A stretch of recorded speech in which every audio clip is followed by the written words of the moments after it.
రాజకీయ వ్యవస్థను బచ్చు పట్టిస్తున్నటువంటి ప్రస్తుత ఎమ్మెల్యేకి ఆఫ్టర్ ఎలక్షన్ ఖచ్చితంగా అవసరం తప్పవు. ఎలక్షన్ అయిపోగానే నేను ప్రభాకర్ సార్ గారికి, ప్రశాంత్ నాయుడు గారికి ఒకటే అడుగుతున్నా, బీపీఆర్ వైద్యాలు ఖచ్చితంగా ఒక బెడ్ అవసరం. ఆ బెడ్ ఎవరికంటే 13 తర్వాత ఎలక్షన్ అయిన తర్వాత సిద్ధంగా ఉన్న ఒక వ్యక్తి రావడానికి. ఈ మెజారిటీ తట్టుకోలేక మన హాస్పిటల్లోనే చేరాలమ్మా ఇప్పుడు ఉన్నటువంటి మన ఎమ్మెల్యే గారు. సేనా సిద్ధమా?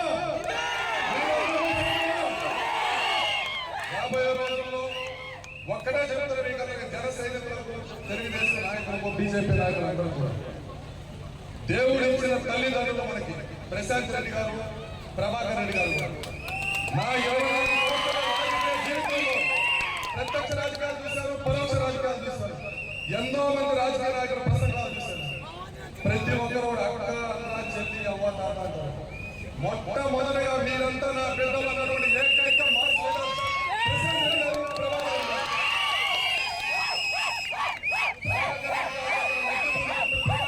మంచోళ్ళు. అతను నచ్చగా విధి విధానాలు నచ్చగా బయటకు వచ్చినప్పుడు చెడ్డోళ్ళు. మీరందరూ జన శ్రేణికాలు ముఖ్యంగా మీకే చెప్తూ ఉన్నారు. నిద్ర పడతారో మేలుకుంటారో సమయం లేదు మిత్రమా. 2 రోజులు ఉంది. ఇష్టంతో కూడా కష్టంతో పనిచేసి 10th క్లాస్ విద్యార్థి పాస్ అయిపోయిన తర్వాత ఎలా ఎగ్జామ్ రాశారు ఎప్పుడు అడగరు. మార్కులు ఎన్ని వచ్చాయి అంటారు. ఎలక్షన్ ఎలా చేస్తారో మనకు అనవసరం.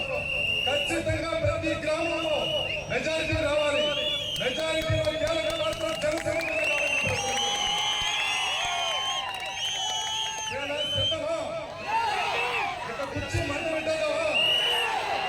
ఎలక్షన్ కుర్చీ మంట పెట్టేదావా? Please subscribe my channel.